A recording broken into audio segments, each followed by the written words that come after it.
વર્તમાન સમય એક માં આજની વર્તમાન યુવા પેઢી જે ભાગ્યશાળી છે કે જેને એક મોબાઈલ વિનાની હેતાળ પ્રેમાળ અને માયાળુ જનેતાનો સ્નેહ મળ્યો છે। વર્તમાન યુવા પેઢી એ આ યુગની છેલ્લી એ પેઢી છે કે જેને પોતાની જનેતાનો સાચો સ્નેહ પ્રેમ અને હૂંફ અને લાગણી મળી છે। વર્તમાન સમયની જનેતાઓ મોબાઈલમાં જાણે સોશિયલ વર્ક કરવામાં બહુ જ વ્યસ્ત જણાઈ આવતી હોય। રડતા બાળકને ચૂપ કરવા સારું હાલની જનેતાઓ બાળકને સ્નેહ અને લાગણી અને હૂંફ આપવાના બદલે મોબાઈલ આપી ચૂપ કરે છે। આખરે બસ વર્તમાન સમયનો બાળક જનેતાના હયાત હોવા છતાં પ્રેમથી વંચિત છે। માતાઓ ભૂતકાળમાં જે હાલડા ગાવતી એનાથી આજનો બાળક વંચિત હોય એવું જણાઈ આવે છે।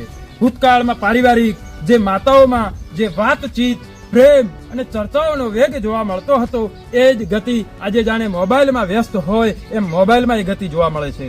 વર્તમાન બાળકોની માતાઓથી વંચિત હોવાથી આ બાળકોનું ભવિષ્ય બહુ જ ધૂંધળું જણાઈ આવે છે।